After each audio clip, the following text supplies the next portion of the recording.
Hey you guys, I thought I would do another little update for daily vlog. I am now at about somewhere between 24 and 26 weeks. And the reason why I say that is because they ask you, when was your last period? When did the last one end? Blah, blah, blah, blah, blah, those details. And I kind of have this idea of like the exact time frame that this little child was brought into my womb. It sounds so weird, I don't even know why I'm saying it that way. Anyways, so I think I'm about, let's just put it at 25 weeks. Probably about 25 weeks. I might be 24 weeks, might be 26 weeks, we're not 100% sure. But we also know that the actual due date is just kind of a guesstimation, and it's very, very rare for someone to actually give birth on their due date. It's usually after or before. I'm right around there. Over the past 2 months, I've actually had to go to 2 different types of doctors or OBs.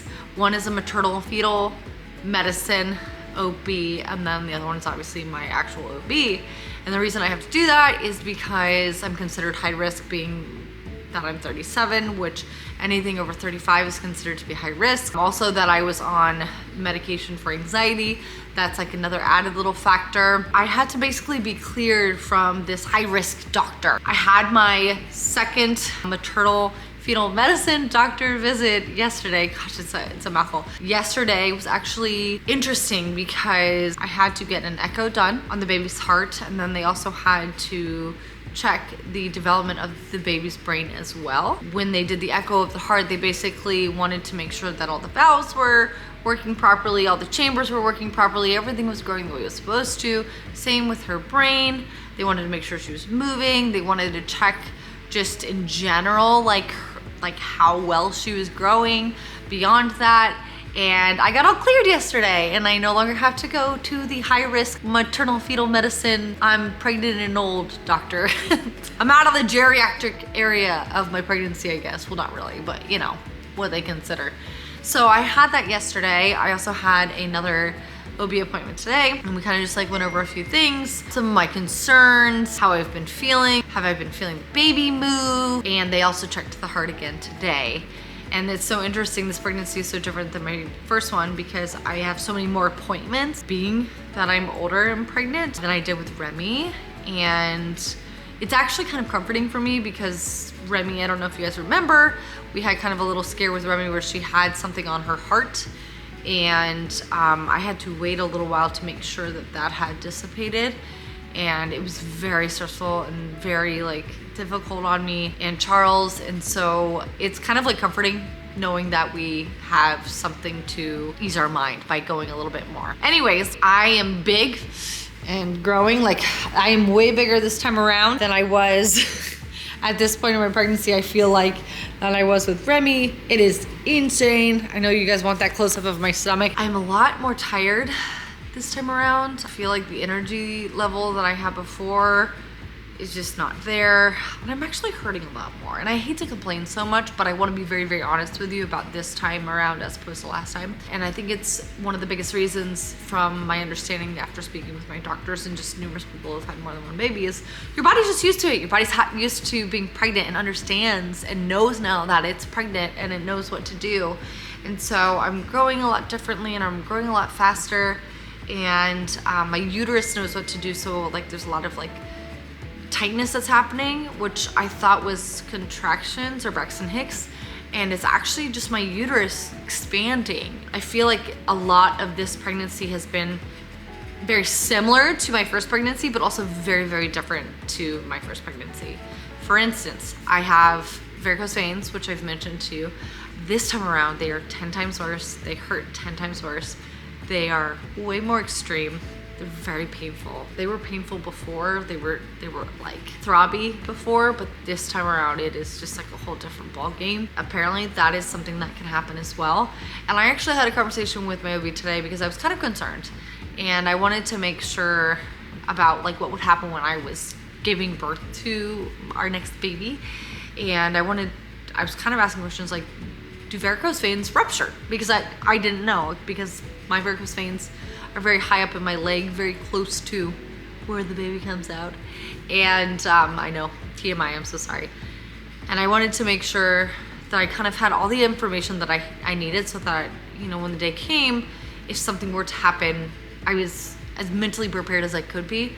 And so I asked if varicose veins could rupture due to pressure, and like obviously pushing is so much pressure, and they can rupture. I wanted to make sure that if that happened, is that like something that could either affect the baby or affect me dramatically. So I wanted to make sure that I had all the information that I needed for the time of delivery when it came to these varicose veins, because it was not really a worry for me first time around, because they were just on my leg, they were down the back of my leg, and they were big, but they weren't like what they are now. Like, I'll have to take photos and show you, but I'm a little embarrassed of them if I'm honest. They are not pretty, and it is very strange and very uncomfortable for me because I love my legs and the fact that I did not have these prior and now that I have them, I'm very out of my element with them, and the fact that they hurt is very difficult as well. Anyways, I wanted to make sure that when I gave birth to this new baby that there was not gonna be anything worrisome, or if there was, I wanted to kind of like be mentally prepared. And you know, sometimes too much information can cause a lot of stress, but it was important to me because I also didn't want Charles to stress out, because I know that he would stress out, especially if like I have you know, heaven forbid, they do rupture. I don't want him freaking out and thinking the worst, because they kind of assured me that that's not the case. And when I had those questions answered about my varicose veins, I also was trying to figure out if there was anything else I could do besides what I'm already doing. And there's not much I can do. I've decided not to get them removed before the baby is born because they are so big, and it's kind of a genetic thing with my family that the likelihood of them returning before the baby's born anyways is so high that it's just pointless. They will go away for the most part after the baby is born, but more than likely I'm going to have a procedure done to have them removed, because it's not even just like the look of them. Yes, the look of them is atrocious and I hate them, but it's the pain and the uncomfortableness that comes with it that I think bothers me even worse. Being that I'm pregnant, I have to be moving a lot, but also resting a lot. And that's a huge requirement also for varicose veins. So a lot of times when I'm sitting and I stand up, I feel like I am bruised. You get the rest. Yeah, I'm sure you guys understand. I feel very, very bruised and very, very uncomfortable when I stand back up. And so I just don't want to have that beyond pregnancy if I don't have to, especially if they don't go away. Had that appointment yesterday, got cleared. Baby's looking great and is growing really well. She's actually about 1 pound, 10 ounces, which is wonderful for this point. They said she looks super healthy and super cute. Here's a little picture. It's wild to see the last sonogram that I have, which was a month ago till now. She looks just like Remy, which is really crazy to me. I just don't know what to expect of her. Like, I don't know who she's gonna look like, and it's just, this is the part that's so cool. Like, you can have a picture and they look one way, but when they come out, they're just so different, which also brings me to the point of like trying to figure out names. We're still in that process. It's very, very hard to name another little girl because we feel so hard in love with Remy's name, purpose behind it. I think we kind of subconsciously thought that we were gonna have a little boy. Not that we're upset we're having a girl, but I think we thought we were gonna have a little boy, so it felt a little bit easier to decide on a name that we love for a boy as opposed to another girl name, because it's hard. I don't know why it's so hard, because we want something that's beautiful and unique, and looking at our daughter, we want to make sure it's what she's meant to be called. So more than likely, we won't decide until the day of her being born. Remy, when she was born, we confirmed it. We knew that's what her name was going to be. Looking at her, we're like, this is Remy. This is how we just knew it was Remy. So also, I realized that we never gave you guys the due date of the baby. You guys know that the baby's gonna be born this year, and you know that the baby is going to be born in October. But what I'm about to tell you is the universe knowing that I was meant to have a baby in October. Without further ado, this baby's actual due date, or I should say my quote unquote due date / induction date, would be October 30th. So this will be more than likely a Halloween baby. crazy, right? So if I'm induced on the 30th, if I don't have this baby by the 30th, I will be induced on the 30th due to my age and just safety. And you know, there's just, I trust the doctors with what they say. And I know not everybody agrees with that, but that's something I do really trust my doctor, and that's so important to always trust your doctors and what they tell you to do. So if this baby's not born by the 30th, I will be induced on the 30th.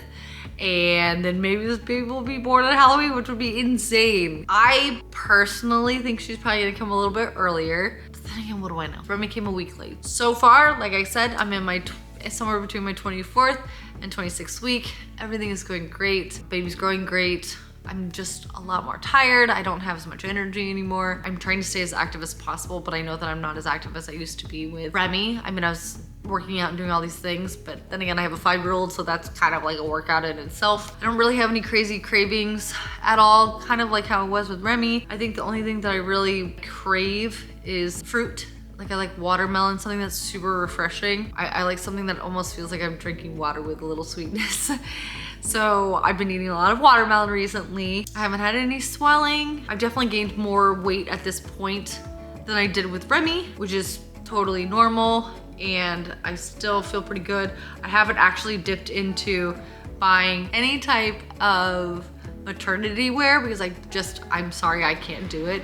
The only thing that I have is a pair of pants, black pants that I bought off my neighbor who's a good friend of mine, and they were that go over your belly, and they're like workout pants. It's the only thing I bought off her for like 20 bucks. But besides that, I have just really improvised with what I have, and I've stuck with a lot of things that are true to me and are true to like what I like to wear, because I want to be able to wear it after having the baby. So I will be doing like a cool haul. I'm debating on like if I should do it on this channel or if I should just go do it on my Instagram, because the Allie West channel, I haven't been on it as frequent. And honestly, like I feel like those are my two space. This is my space and Instagram is my space. So if you guys would rather see it here, let me know. If you want to go see it over on Instagram, where it can, you know, I can do that as well. So just let me know. I've got these cool little hauls that if you're not pregnant, you could still wear this stuff. And I got it on sale. So, and I haven't really bought a lot of stuff, but I'm going to put some outfits together in case you're about to get pregnant, you are pregnant, or you just like what I wear. I will do that. But yeah, there's a couple of videos that are gonna be coming up soon without Charles, just to give you heads up, involving babies, so you'll know when those are coming. But all in all, things are going really well. I'm really happy. It's going super, super fast. To think that it's already mid-July and this baby is due at the end of October is wild to me. We can't wait to give you the next update. So thank you guys so much for watching. Sorry if I was a little jumbly, but you know, pregnancy pain. See you tomorrow, guys. Good night. Or morning, whatever it is. I gotta go feed this massive, gosh, I'm getting so big. Like, holy cow, this is crazy. Good night.